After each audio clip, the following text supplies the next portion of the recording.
And always remember, geek out.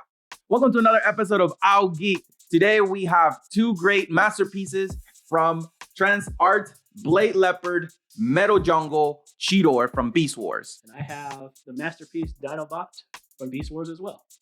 Two great masterpieces that we really were hoping to get soon, and we actually got them. Mine came straight from China. And mine was a gift from my friend Don. Appreciate it, DJ.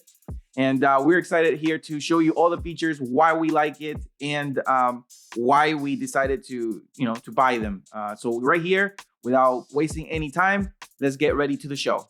Welcome back. Today we have the two great masterpieces, Cheetor, and we have Dinobot. My friend Mike will go into details about Dinobot and why he likes him. And today I'm going to go in depth with my action figure, Trans Art figure, Cheetor. If you guys saw my unboxing, that was aired a few episodes ago. You probably could have seen my face. I was a little bit disappointed on the feel of the plastic. It just felt like very cheaply built. Maybe got my hopes up because of the great pictures on the internet. The great details of the steel, the grays, the dark grays, gave me a thought of, man, this thing's gonna be a hunk of steel, or a combo of the both of steel and plastic. And this is the reason why I created this show, is for us to buy it, unbox it, take a look at it, and you guys can actually see our live reactions and our discussion about the toy itself. So like that, you guys could decide if you guys want to get it or not. So like I said, during the unboxing, I got it out, I played with it, I moved it everywhere. It's very flexible, it has a lot of joints, very accurate to the show. So the only thing I would say is that the difference between the first toy that I also have here that I actually got when I was little is the chrome. The chrome was purplish. And I believe on the anime or in the cartoon it was also purple. It wasn't red. I believe so too. Like this one is. So that's the only thing that's different between the two toys. And obviously the look of it is very different because this one is a masterpiece. So masterpieces, what they are is they try to get as close as possible as to the cartoon look on it.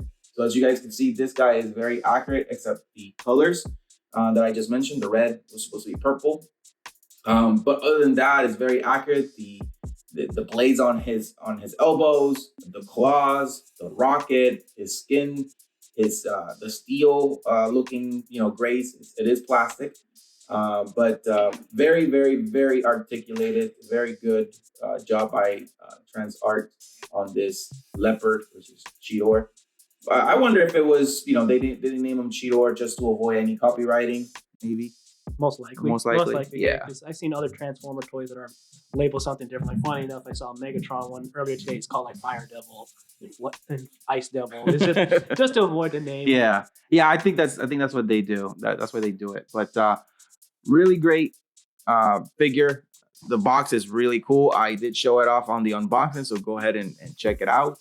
As I remove the box from right here, we see the other version of him as the toy. When I first bought a Cheetor, this was what you would buy in Walmart or Toys R Us when we used to have Toys R Us. No more. Yeah. But as you guys can see, very different toy, very different look compared to the masterpiece in height, in colors, in details, in the shades of the skin. It's just a really, really well articulated figure here. And over here, we have the playables, the ones that, cost, I think it was probably $7 or $8 back in the day. But it did its trick, I mean, even this little guy right here, you don't see a lot of robot either. But Cheetor was an easy transformation to beast mode and to robot form. So no challenge there, as well as with the masterpiece. Not very difficult. I will show these two in leopard form or Cheetor form, beast mode, and so you guys can see the difference between them. And now you guys are seeing the difference of them as robot form.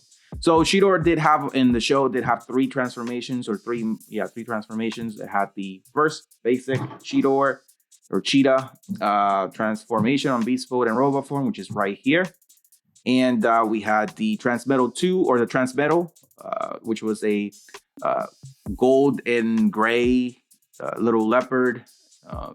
Really cool. He had beast mode, and he had His jetpack. jetpack. That was like what would they used to call it? So it was beast mode, robot mode. Well, depending on which packaging and which source material some people call it a transport mode, a vehicle mode. It all depends who you ask. Mm-hmm. Yeah, I think he was vehicle mode. Yeah. But it was really cool how they would just take out 2 rockets on the side and it was just a flying leopard. I do not have that version. I was trying to get it for the show, but I got outbidded on eBay for it. Yeah, they're hard to find. Yeah, they're very hard to find because they're really old figures, and even if they're beat up, they still go for I mean, I'm talking about $20, $25, but it's still for a really old toy that used to cost $6. They are going pretty high, but yeah, I don't have it unfortunately here, but I can show you the first and last transformation for Cheetor during the Beast Wars. Again, there's a second form that I do not have here. I'm happy overall. He is my favorite Transformer due to obviously super speed. He runs really fast. He has this rocket. It's really cool how they captured him in his first episode. That they captured him, going really fast. It's just really cool how the rocket was just on fire and he was pretty much looked like he wasn't even touching the ground, but he was moving his legs and feet, running at really really fast speeds. So he is really movable. As you guys can see, you can actually move his fingers in two ways. He has his knuckles and his middle fingers, and he just has a lot of joints in his hands. You can make a close-out fist. You can make a big claw for beast mode. He does also have his little spark here that it's green over here on this one. And that's the only detail that actually they should have included. I mean, over here in this one, if talk about details, this one does have the Maximal logo in it. I don't know if you guys will be able to see it. I'll do a little screenshot or picture so you guys can see it, but it does have the Maximal logo there. And his spark was pretty much blank when he first transformed into Transmetal 2. And they did try to capture him to turn him into a Predacon, but they were not successful. So really cool figure. I really like it. The only downsides of it, I would say, is just the cheap plastic that came. But, again, that just tells you how good the shading, how good the colors on this figure are that make you think that it's actually, plastic, a combination of plastic and steel. That was my expectation. I did not read the description. I was too excited to just buy it. Obviously, they have descriptions on them. When you buy the items so that you know, but you won't know really until you actually grab it, unbox it, look at it in your hands, put it in different modes, different positions to see how you want to get it or have it displayed. And then that's when you definitely make the decision on if you like it or not. Yeah, when you showed me a picture of it, I was expecting the same thing, like hard, like steel, with like some very detailed, like fur, like texture, plastic. Obviously, with editing and camera work and seeing it when you get in person and see it in online, it's two different things. Yeah, it's very cool. Yeah, and other than that, it is really menacing, really cool. You can open his mouth to have him yell or scream or be surprised. I think that's more of a surprise look than anything else. He was always being surprised. He probably saw the certain sequel that should not be named. It's just kind of freaked him out. Yeah, probably. But that does it for my discussion for my masterpiece Cheetor, the Lay Leopard. Yeah, one thing about Cheetor I like from watching Beast Wars, he starts off as like a childish kid-like character trying to prove himself to the other Maximals. And as the show progresses, you see him age on and actually becoming a competent warrior. He becomes eventually like the leader of the Maximal, that still be Primal, but he's like a very competent, well-rounded warrior. And when you see him, he gets a Transmetal 2, he becomes like more of a teenager, more of an adult. And it's cool seeing how he starts out this upstart, reckless young warrior that wants to prove everybody how great he is into like a competent, cool, powerful warrior. It's awesome. I like seeing a character growing up from the beginning to the end of the show. Yeah, definitely a good character build up or character development on this show for him. Yeah, I do agree. He did grow as as a kid trying to prove himself, and then getting to that second command position. He really got there, and it's cool seeing Cheetor start off from the. Cause I didn't care much for Cheetor when I first watched the Beast Wars as a kid. It got annoying for me, but over a while, he's like, all right, he's pretty cool. He's a cool cat, as he'll say. Yeah. But so what you got over there, Mike? I have the Dinobot Masterpiece. Like I said, it was a gift from my friend. I love Dinobot. Dinobot, it's my favorite Transformer of all time. Hands down, easily one of my favorite characters. I'll say he's a childhood hero of mine. Dinobot, and so is Cheetor, first appeared in Beast Wars September 16th, 1996. Beast Wars Part 1. Dinobot started off as a Predacon. When the Predacons and Maximals landed on Earth, Dinobot and the other Predacons thought it wasn't Earth because back then when they showed the scan, there was 2 moons. Earth obviously doesn't have 2 moons. So he felt like, all right, Megatron's going to lead them wrong, so I'm going to go to the Maximals. I'm going to take over the Maximal base, challenge Primal, and become the leader of Maximals for I get revenge on Megatron. That didn't work out because Primal stood his ground and showed him who's the true leader of the Maximals.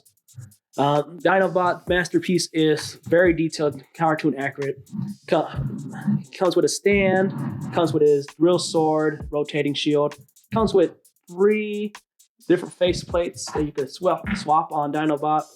So depending on which face you would put, you could reenact certain scenes.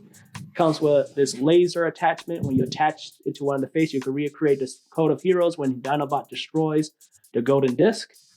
And then the golden disc itself, the golden disc holds all the secrets of the future, but Dinobot said no, and I'm going to destroy it. Dinobot has an alternate form, raptor form. And after scanning the lava area where the Predacons crashed, Dinobot saw fossilized raptor skeleton, used it to make its form. My biggest thing about the toy, it's very, very delicate.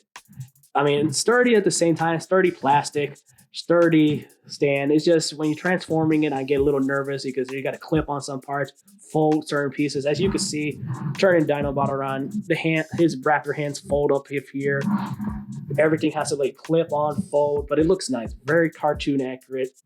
If I really wanted to, I could have screwed the back of the head to put like these batteries for if you press this button, his eyes can glow. That's why the laser attachment's included. Dinobot was voiced by Scott McNeil.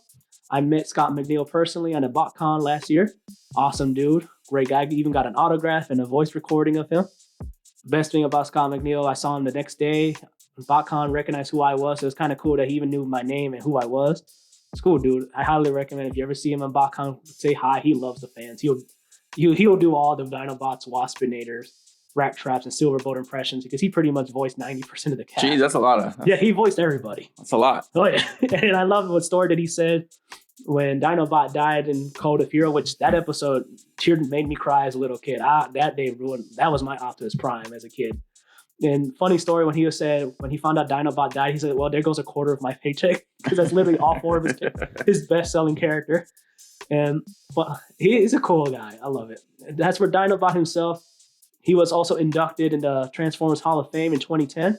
He was a fan nominee. He beat out fan favorites such as Soundwave, Shockwave, Grimlock, and Jazz. So it was a close race, but he beat them out. Got into the Hall of Fame. He was up there with like Prime, Optimus Prime, Megatron, Bumblebee, and then it was cool seeing a Beast Wars character right up there. It's cool. He's a classic character, my all-time favorite Transformer. Savior humanity, because in Code of Hero, he fought every Predacon by himself, one-on-one. Guerrilla tactics, he used their weapons against them. Megatron was trying to destroy the ancient humans because if he did, without humans, the Autobots would lose the war because obviously humans helped them out in the past. So he's trying to get them out of the way. But Dinobot's heroics was able to prevent the extinction of mankind. I also brought my other Dinobots. I have the original Dinobot toy. I also have the Transmetal 2 Dinobot, which I'll mention when Cheetor became Transmetal 2, Dinobot 2 came to be. Dinobot 2 was an attempt from Megatron to bring back the original Dinobot using a clone. Both characters showed up in the episode Feral Scream. Awesome. I love the Transmetal 2 Dinobot and the original Dinobot. I keep them mostly in beast mode for spacing, especially since Dinobot 2 over here doesn't really stand up as much because of his leg joints. They're kind of withered over time. So I kind of keep them in raptor mode and more hunched. In Dinobot 2, I transform in now and then, but the reason why I keep them Dino mode is because I also have the Kingdom version of Dinobot in the center, where I display the autograph. Kingdom Dinobot is an alternate universe of Dinobot, where he still was with the Predacons for a bit, but he eventually wanted to leave the Predacons to help out the Maximals. And then what finally pushed is when the Autobots and the Decepticons travel back in time as well. So Dinobot's like, all right, this is my time. Maybe I should join the Maximals and help out. I gave him the Matrix of Leadership because in one scene where he defeated Megatron and Soundwave to return the Leader Matrix, gave it back to Optimus Prime and told him, you're the only one worthy enough to wield the Leader Matrix. Because it's kind of cool that two versions of Dinobots, one's more spiritual, one's more barbaric war, but I like the more barbaric, honorable warrior. Great. I don't care much for Kingdom. It's some bad voice acting, but Dinobot and Primal were at least salvageable. I'm not even going to talk about what they did to Megatron in Kingdom. I hated it. It was the voice acted like he was trying to record it in the basement. But Dinobot himself, you're making what's his name, McNeil proud. Oh, Scott McNeil is my hero. He was my hero. Like when I told him, like tell him that they all suck. They suck. I mean, funny enough, he even brought up the asked him when I went to BotCon, why didn't they pick you in for the Rise of the Beast? For one, unfortunately, none of his characters were there anyway. And two, he was like, Hollywood don't ask the real voice actors. They tried to get like the stars and the names, the big names. He was joking around saying Taylor Swift's going to be in the next Transformer movie. If Taylor Swift shows up voicing a Transformer, she'll probably be the motorcycle. Well, luckily RC was voiced by somebody else. I'll laugh if she voices Dinobot, and I'm like, dang, Scott McNeil knew something. Dinobot, no. Like, it's a great character. You'll never watch that movie. I'll watch it. And I'll watch it, and I'll buy the movie Dinobot because I have literally almost every iteration of Dinobot in my shelf. The Masterpiece, the Kingdom, Transmetal 2 original. I have other reissues of the original, different colors. You have the multiverse of Dinobot. Oh, yeah. Too. Dinobot is, out of all my fictional characters, he's in my top 12 favorite fictional character. Like, I tell you, he pretty much built, like, thanks to Dinobot, somehow I became who I am. Because as a kid, I literally mean, when I mean he was a childhood hero of mine, I 100% mean it. Like, I was devastated in Code of Hero. And I told Scott McNeil, and he was like, you're not the first person to tell me that, because he hears it all the time. He didn't believe that at first. But Beast Wars, great show, highly recommended. Both characters are great. Yeah, the show kind of aged like cheese because it was one of the first shows that used CGI. Yeah, they were ahead of their time at that time, but yeah. The writing, the characters, the action's very good. Like, when I mean it, like, it's like anime levels of character development. You know, it was that one, and then I don't know if you ever remember, you've seen that Reboot. I've seen Reboot. Yep. Yeah, those two were like the OGs of CGI, at least. Then funny enough, a lot of the Reboot cast became Beast Wars voice actors. Like Scott McNeil was in it. Gary Chalk voice Primal was in it. Like, it was pretty much a test run. And when they saw Reboot, it was like, Hasbro's like, let's make our next show Beast Wars, Transformers Beast Wars, using that CGI technology. But great show, highly recommend Beast Wars. I hope Dinobot shows up in a future live action movie. If he's voiced by Taylor Swift, I don't care. I'll watch it. I'll buy that version too anyway. I don't think Taylor Swift will do that. But anyways, thank you guys for watching. Beast Wars is an amazing part of our childhood. Highly recommend watching it. You can find it anywhere. You can find it in any most streaming services, buy on DVD. If you want to watch Kingdom, you go ahead, but Kingdom's like off-brand Beast Wars, as I call it. But yeah, anything else you want to bring up? No, great episode. Thank you for watching, giving us your time today to go over these cool masterpieces that we got here for you guys to see, and we showed the different versions of the Beast Wars that we have of the same character.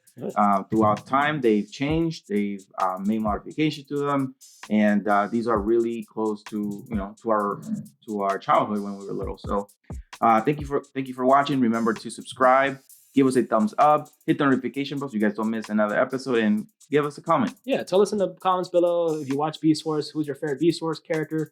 Do you ever plan on getting a masterpiece? I highly recommend it. Just be careful when you transform it because they are sensitive but durable at the same time. They're meant to be transformed. Any other Transformers you want us to see on our episode, just let us know. Yeah. And always remember, geek out. So this is our style of... This is our style, our generation of art, would you say. You know how some people have art display in their house, statues, busts. We have these toys that we like to display.